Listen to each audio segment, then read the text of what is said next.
Apa itu sabar? Sabar itu bukan lagi duduk-duduk begini, zikir ngaji, tiba-tiba ditempelin, pak! Saya sabar. Bukan sabar itu dongo. Tahu dongo? Beling-beling. Tahu beling-beling? Dongo. Suami, kalau istrimu ngomel, ilmunya sabar. Sabar. Tidak usah kau jelaskan. Biar kau jelaskan, tidak masuk di akalnya. Apalagi kalau ibu-ibu sudah bilang pokoknya, diam saja. Dijelaskan satu, muncul pertanyaan dua. Dijelaskan yang dua, muncul pertanyaan tiga. Selesai semuanya, dia ulang lagi. Itu 10 tahun yang lalu. Inilah ibu-ibu. Sudah selesai semua, dia ulang lagi yang 10 tahun yang lalu. Ini. Ibu, tapi jangan terlalu sering ngomel. Kita ini laki-laki tidak tahan kalau kau selalu ngomel. Baik kalau cantik. Rasanya kita mau kasih racun tikus.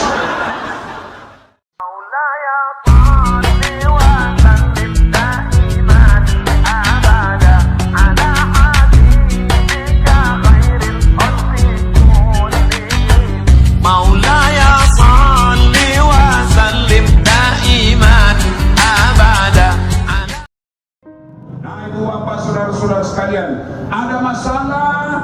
Pertama, jalan keluarnya sabar. Berapa banyak orang bermasalah hidupnya karena tidak sabar. Jalan raya tidak sabar, ngebut, tabrak, mati. Gara-gara apa? Tidak sabar. Allah kasih rezeki, tidak sabar, mau beli mobil. Akhirnya apa? Dia masukkan sertifikat rumahnya supaya bisa dapat mobil.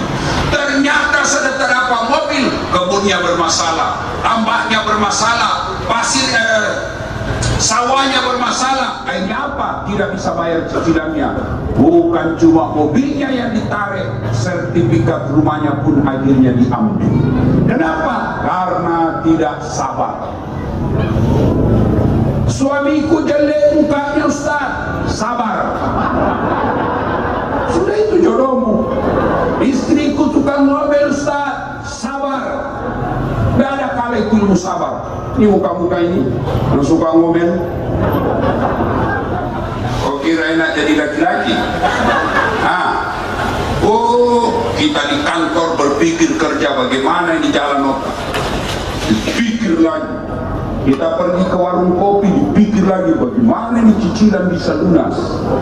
Itu pikirannya suamimu. Sampai di rumah berharap istrinya cantik membelai-belainya. Sampai di rumah istrinya jorok, pakai daster 3 hari tidak dicuci. Kelihatan kali BH. Datang suaminya, kelihatan semua tali BH-mu. Lihat tetangga itu gimana-mana. Apa kata istrinya? Jangan lihat BH-nya, yang penting rasanya buruk.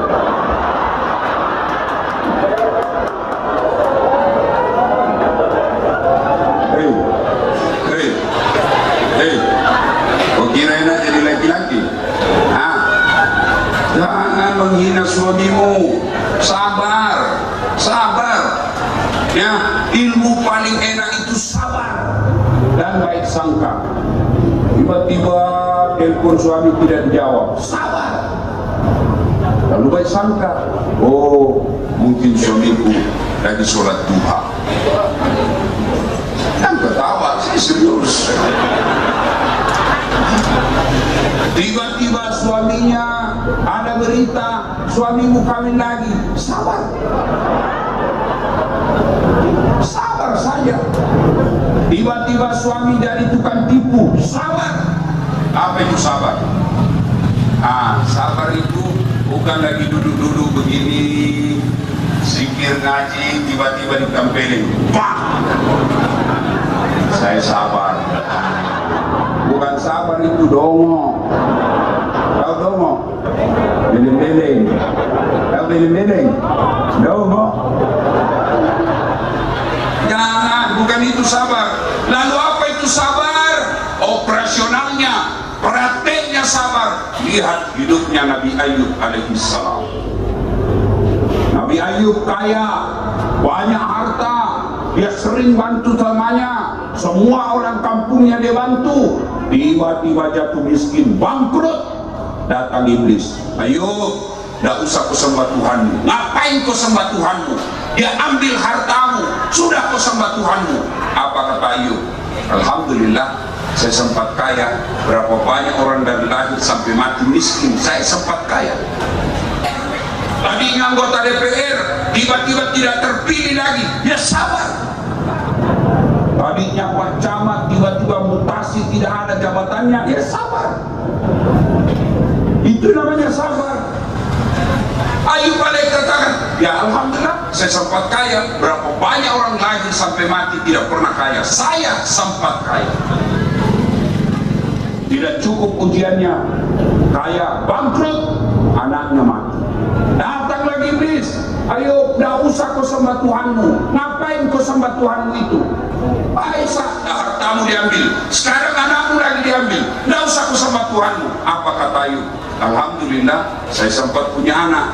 Berapa banyak orang dari nikah sampai meninggal tidak punya anak. Ada kan? Ada kan? Sampai mahasiswaku juga bilang, saya juga Ustaz, sudah umurku 25 tidak ada anakku. Bagaimana mau ada anakmu? Tidak ada istrimu dong. Tapi ada lebih hebat, tidak ada suaminya, ada anaknya. Ini lebih hancur lagi. Ya, hancur hartanya, mati anaknya. Lalu apa lagi? Diuji lagi Ayub alaihissalam. Apa? Sakit seluruh tubuhnya. Sakitnya bukan sakit gigi, sakitnya bukan pincang, sakitnya bukan mencret, tapi apa? Seluruh anggota tubuhnya dimakan ular. Bayangkan, dimakan ular dagingnya Pak. Bapak paling kulisan, Bapak paling kering, gatal. Ini dimakan ular kulitnya, habis dagingnya dimakan ular. Lalu datang iblis, yuk, sudahlah kau sembah Tuhanmu, diambil hartamu, diambil anakmu, sekarang kau dikasih sakit, sudah tinggalkan Tuhanmu. Apa kata Ayub? Alhamdulillah, sempat saya sehat. Berapa banyak orang dari lahir sampai mati sakit terus. Lalu datang istrinya, bang, berdoalah bang, abang kan Nabi, pasti didengar doanya. Apa kata Ayub alaihissalam? Saya malu berdoa. 81 tahun saya sehat, baru 16 tahun saya sakit, saya mengeluh kepada Allah, saya malu. 81 tahun sehat, 16 tahun Pak sakit, Bapak baru influenza 2 hari ngeluh. Ya Allah, kenapa saya? Kenapa bukan yang tukang judi? Fred, cemen lu men. Ibu baru 2 hari mencret, nggak sholat, beleng-beleng. Ayo, lalu datang lagi iblis. Ayo, sudahlah, nggak usah kau sembah Tuhanmu. Ayub alaihissalam, alhamdulillah, saya sempat sehat. Tidak cukup sampai di situ. Akhirnya apa? Diusir dari kampungnya. Diusir Ayub dari kampungnya. Kata kepala desa, ayo tinggalkan kampung ini, kami takut ketularan penyakitmu. Tolong, biarlah saya di sini. Tidak boleh Ayub, kami takut ketularan penyakit. Ayub alaihissalam lalu berkata, tolong kalian warga kampung, ada tidak yang tidak pernah saya bantu? Ada di antara kalian yang tidak pernah saya bantu? Semua dia. Ternyata semua sang warga desa pernah dibantu oleh Ayub alaihissalam. Lalu Ayub berkata, masa ketika saya sakit begini kalian mau usir saya?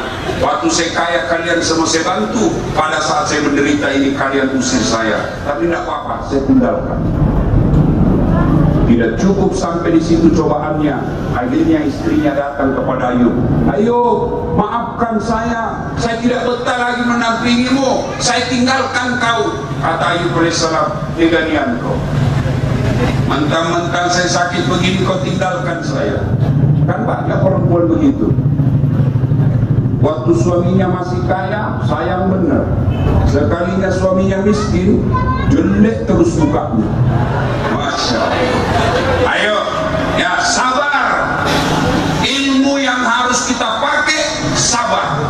Lalu bagaimana prakteknya sabar? Ya lihatlah Ayub, kena musibah, apa kita ucapkan? Alladzi idza asabatum musibah qalu inna lillahi wa tiba-tiba tadi punya rumah, karena anak kita sakit, akhirnya motor dijual. Sakit hati, motor setengah mati dicicil, pas lunas terpaksa dijual karena suami kita sakit. Ucapkan inna lillahi wa inna ilaihi raji'un. Waktu miskin, baik betul suami kita, setia 24 jam, sayangnya luar biasa kepada kita. Tiba-tiba panen sawit, dapat raih harta yang banyak, tiba-tiba suami kawin lagi. Inna lillahi wa inna ilaihi raji'un. Memang Pak, tidak ada kala ini sabar. Ya, cobalah dia makan. Kadang-kadang saya heran, masalah dalam rumah tangga akhirnya berakhir dengan perceraian gara-gara apa? Tidak sabar. Ya, suami kalau istrimu ngomel, ilmunya sabar. Sabar. Tidak usah kau jelaskan. Biar kau jelaskan, tidak masuk di akalnya. Apalagi kalau ibu-ibu sudah bilang pokoknya, diam saja. Dijelaskan satu, muncul pertanyaan dua. Dijelaskan yang dua, muncul pertanyaan tiga. Selesai semuanya, dia ulang lagi. Itu 10 tahun yang lalu. Nah, inilah ibu-ibu. Sudah selesai semua, dia ulang lagi yang 10 tahun yang lalu. Ini. Ibu, tapi jangan terlalu sering ngomel. Kita ini laki-laki tidak tahan kalau kau selalu ngomel. Baik kalau cantik. Rasanya kita mau kasih racun tikus. Ya, dan ngomel ya. Ada ibu-ibu di Makassar curhat sama saya. Ustaz, bagaimana ini istriku supaya berhenti ngomel? Dia bilang, Ustaz, kenapa itu suamiku tidak betah di rumah? Sedikit-sedikit keluar, sedikit-sedikit keluar. Saya takut dia tersinggung. Ku ceritakanlah. Ada orang suami istrinya suka ngomel. Ngomel aja, ada duit, tidak ada duit, ngomel aja kerjanya. Ada masalah rumah tangga, sabar. Ilmunya sabar. Istri sabar. Bapak-bapak istrimu ngomel sabar. Suamimu tukang tipu sabar. Kalau tidak sabar, jangan cerita ke orang lain. Jangan kau tindak pidana. Mentang-mentang suamimu jahat, kau siram air panas. Suamimu masuk rumah sakit, kau masuk penjara. Kalau sudah tidak senang, rumusnya sabar. Tidak bisa sabar, ayo lakukan. Bisa baik-baik. Ya, ibu, sabar. Bapak-bapak juga, kalau istrimu suka ngomel, sabar. Karena tidak gampang itu jadi istri. Gaji 3 juta, anak 2, cicilan motor 2, 3 juta, mana bisa cukup itu? Itulah hebatnya perempuan. Maka bapak sabar saja. Yakinlah kita sabar. Pakai ilmunya Umar bin Khattab. Umar bin Khattab itu tidak ada kalah berkelahi. Begitu hebat itu Umar bin Khattab, berpapasan dengan iblis yang lain. Begitu hebat itu Umar. Tapi suatu ketika ada sahabat yang ingin melaporkan istrinya, karena Umar waktu itu presiden. Kenapa? Istrinya sahabat suka ngomel. Yang mau laporlah ke Umar, mudah-mudahan Umar panggil istrinya untuk dimarahi. Ternyata dekat dengan rumahnya Umar, dilihatnya Umar juga dimarahi sama istrinya. Mudah-mudahan Umar aja dimarahi. Benar. Besok ketemu sama Umar, ya Amirul Mukminin, saya lihat Anda kemarin ngomelin istri diam-diam aja. Dengar jawaban Umar, Pak, dengar jawaban Umar. Begitulah cara saya berterima kasih kepada istriku yang telah hamil, melahirkan dan membesarkan anakku. Coba bayangkan, untung bukan kita yang hamil, Pak. Coba bayangkan. Ibu-ibu, sudah itu. Apalagi, bayangkan bagaimana susahnya melahirkan. Masih ingat waktu melahirkan, Ibu? Ada nggak ibu-ibu melahirkan senyum?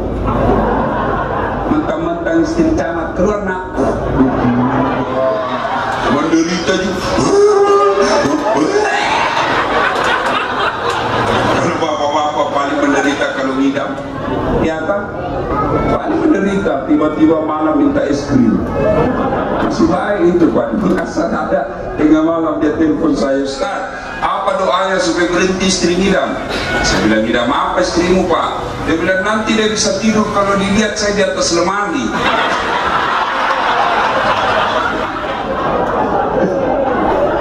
Jadi kalau istrinya mau tidur jam 10, setengah 10 naik itu istri. Saya berarti kau dikasih dongok-dongok apa itu? Jangan juga keterlaluan ibu. Ya. Coba yang ketiga, kalau istri marah Pak, bayangkan bagaimana susahnya menyusui. Apa Bapak? Ibu-ibu masih ingat waktu menyusui? Waktu tumbuh giginya anakmu.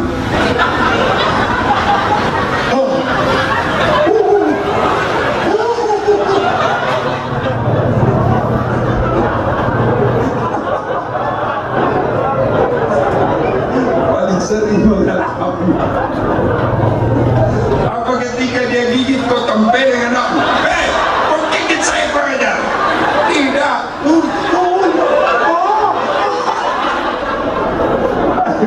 Siang anaknya, malam makanya Pak, kalau istrimu ngomel, sabar. Susah loh jadi perempuan. Hamil 9 bulan, melahirkan hidup atau mati, besar lagi anaknya. Coba lihat anaknya itu ibu-ibu, lo makan sudah mau masuk di mulutnya, dikasih lagi mama nak, mama. Coba kalau bapak-bapak, saya sering lihat itu bedanya itu perempuan dengan laki-laki. Kalau naik pesawat, ibu itu kalau nangis anaknya, nggak mau. Dia kadang-kadang kasihan, dia bawa keliling-keliling lorong supaya berhenti anaknya nangis. Ada bapak-bapak bawa anak-anak nangis, anaknya dia tutup mulut. Itu bapak-bapak itu.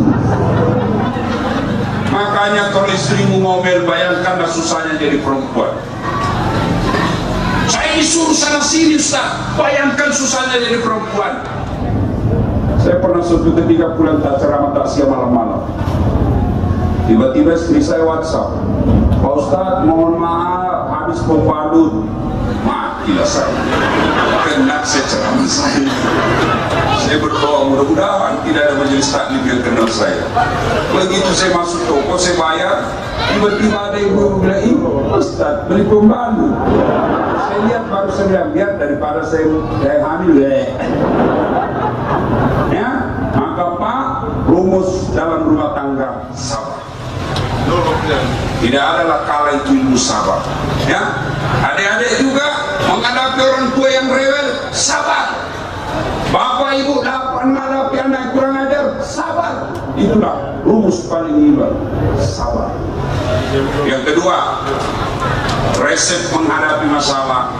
Ketika ada masalah, sempurnakan sholat.